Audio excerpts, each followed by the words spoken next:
A Frightfully Awkward Murder by Amy Eddings. Maxine Eustace groaned as she surveyed the gently rolling green of the golf course. The 6 gin rickeys she tossed back at Freddie Faversham's cocktail party last night were partly to blame for her distress, but the real dampener was a savage double murder some blighter had chosen to perpetrate on club property. He probably wasn't even a member. In the quiet, perhaps too quiet, and absurdly picturesque rural idyll of Littlehamlet, the number of violent deaths was becoming frightfully awkward. Indeed, Max had calculated that alongside being Folkshire's best-kept village, 1925 to 29, inclusive, Littlehampton's other, less honourable distinction was being statistically more dangerous than Al Capone's Chicago. First, there'd been the murder at the vicarage, then another one at the Orient Empress, Folkshire's only Chinese restaurant since relocated to West Anglia. Then the mysterious affair at Styles, the local hairdressers where cut and dye had assumed a sinister.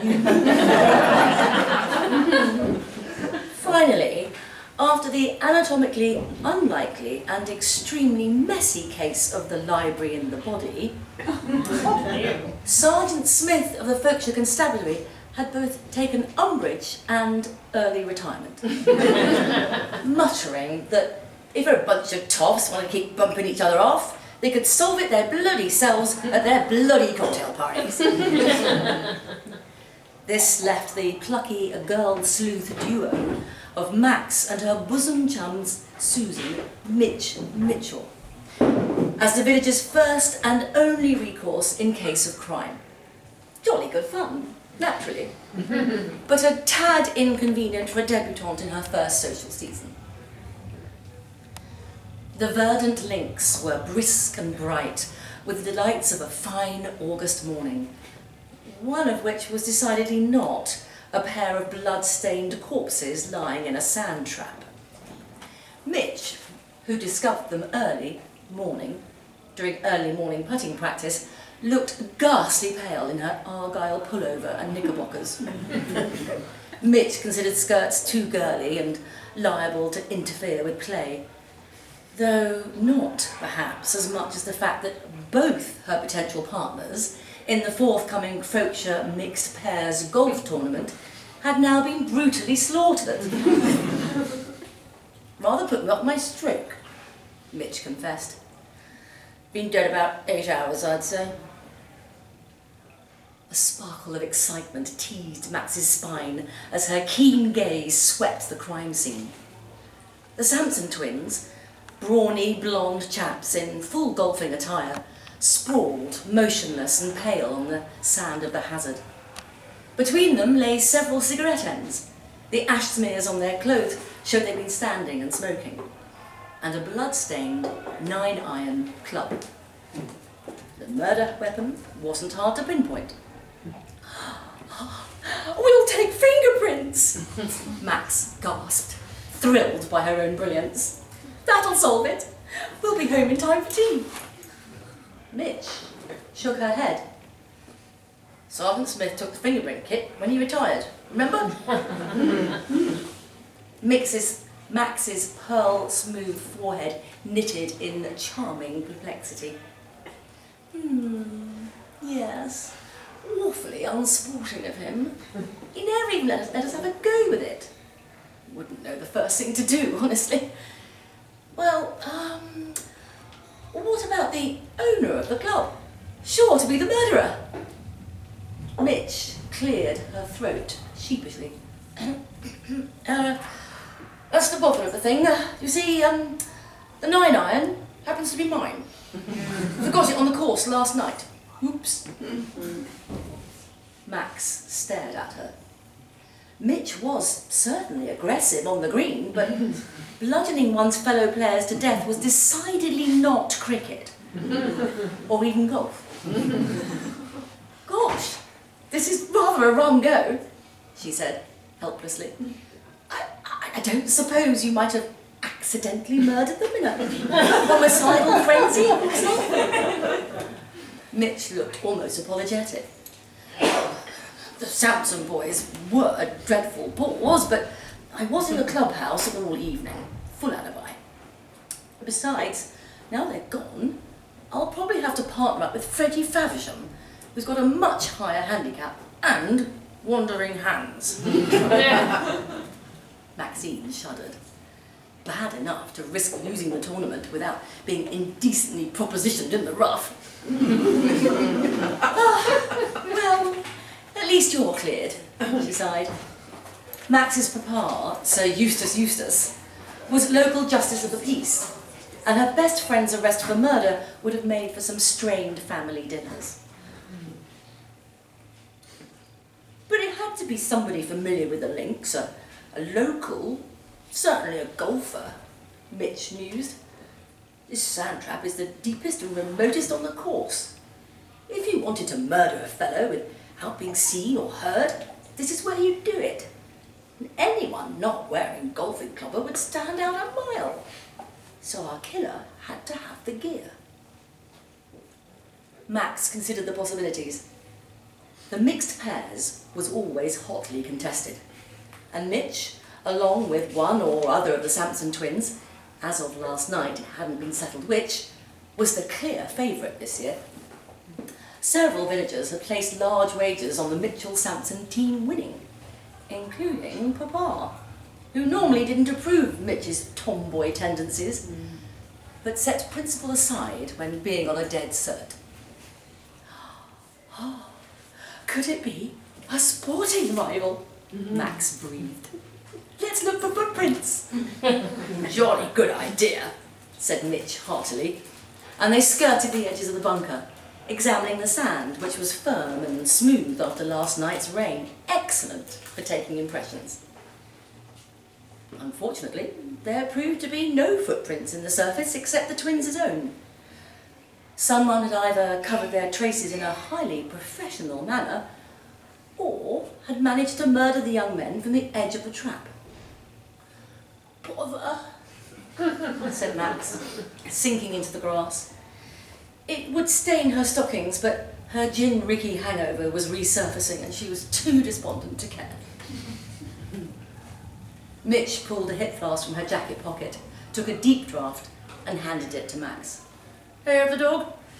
Oh, don't mind if I do.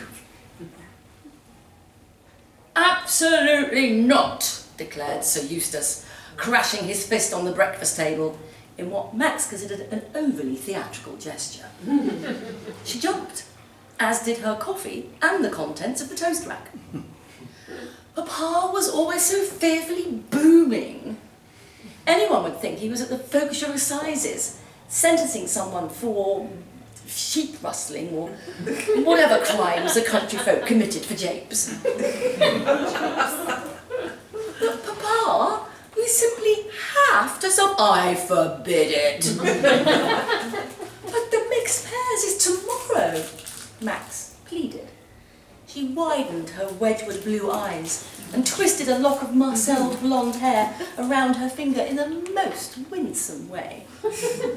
Bother the mixed pairs, Maxine. Your coming out ball at the Ritz is tonight, and by thunder, you shall be there. Surely a double murder takes priority, Papa? It's a matter of life and death, and golf, which is even more important. Papa's brow darkened. Your precious corpses aren't going anywhere. Tonight's ball is one engagement you shan't be wriggling out of to investigate murders with your silly friend Susan, when you should be meeting nice young men. Maxine pouted as hard as she could, a sight to slay the nice young men of London, but which left Papa resolutely unmoved. Do not fish your lips at me, child. Resuming the assault on his boiled egg. Despairing, Max had an inspiration. What if we solve it by tonight? My ball gown's already packed. we could catch the 5:42 to Paddington and be at the Ritz in splendid time. Sir Eustace's spoon hesitated above the freckled dome. He had laid £50 with ex-Sergeant Smith on Susan Mitchell to win, but if the golf course was still a crime scene tomorrow, she couldn't even compete. Besides, though it was a beastly, unseemly hobby for ladies, the girls did usually clear up these mysteries spit-spot by collaring the most obvious suspect. Not for Max and Mitch, the convoluted threads of means, motive and opportunity favoured by the more blue-stocking, Bolshevist sort of lady detective novelist. No, they just marched in, pointed the finger, and let the majestic machinery of British justice do the rest.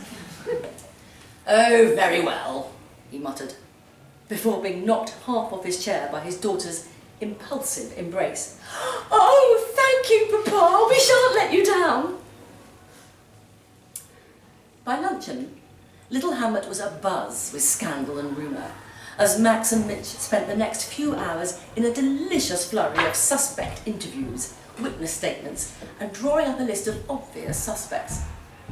Sergeant Smith, retired, even emerged from his rose-wreathed cottage to hail the young sleuthesses as they hurried back towards the golf course for a final inspection of the crime scene. 2 bodies this time, eh? Dear, dear. Bad business. Got any clues?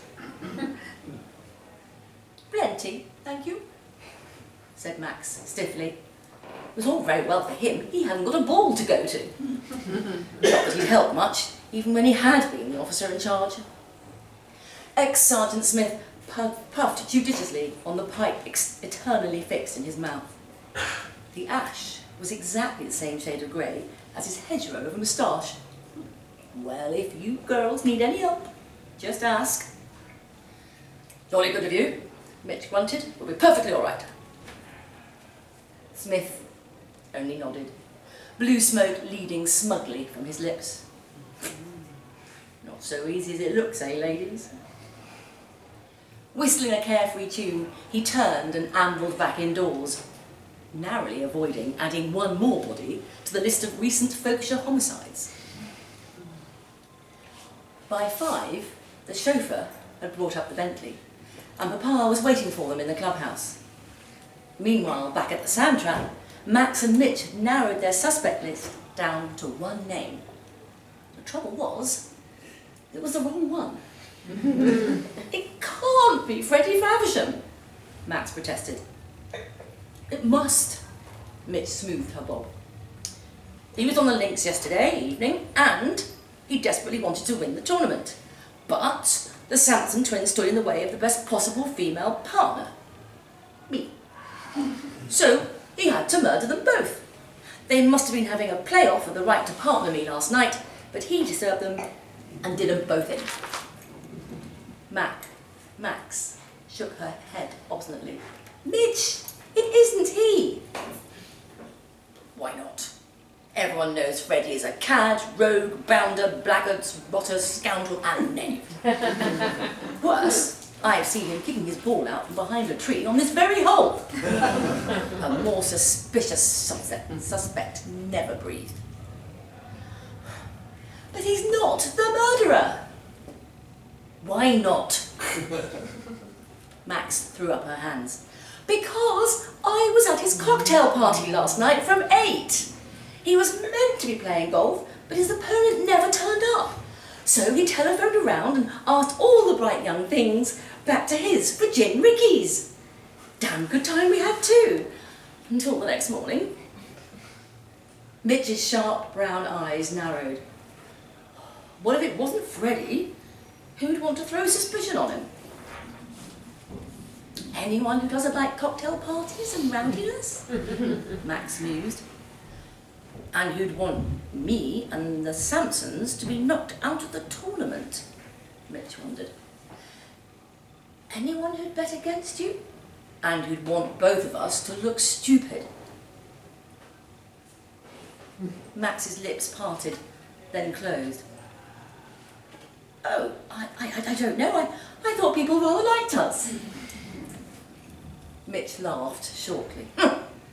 Not everyone. She pulled back the picnic blanket, which had been laid over the Sampson twins' bodies as a mark of respect. See the ash on their clothes? Max frowned. Yes, from their cigarettes. No, this isn't cigarette ash. Mitch took a golf tee from her pocket and scooped up a tiny sample. See? It's too thick and dark. It's pipe ash, just the same colour as the moustache of Sergeant Smith! Max gasped. But he didn't even put any money in the tournament. Mitch rolled her eyes. No, you goose! He was the bookie! If the Sampsons and I had won, he stood to lose the most of all. Honestly, darling, for a debutante, you're remarkably ignorant of betting. And when we check the club records, I'll bet anything you like that Freddie's missing opponent was Sergeant Smith. How awful. Max considered the evidence. I suppose he wanted revenge for all those murders we solved instead of him. Mitch nodded. So he set poor Freddie up and waited for us to bungle it. Max was indignant. Chokey's too good for him. It's worse than prison, Mitch said grimly. Your papa's not only Justice of the Peace, he's president of the golf club. And murdering fellow club members is very much against the rules. From the clubhouse, the Bentley's horn gave an impatient hoot. Just in time, Max said delightedly, and Mitch grinned. Hole in one.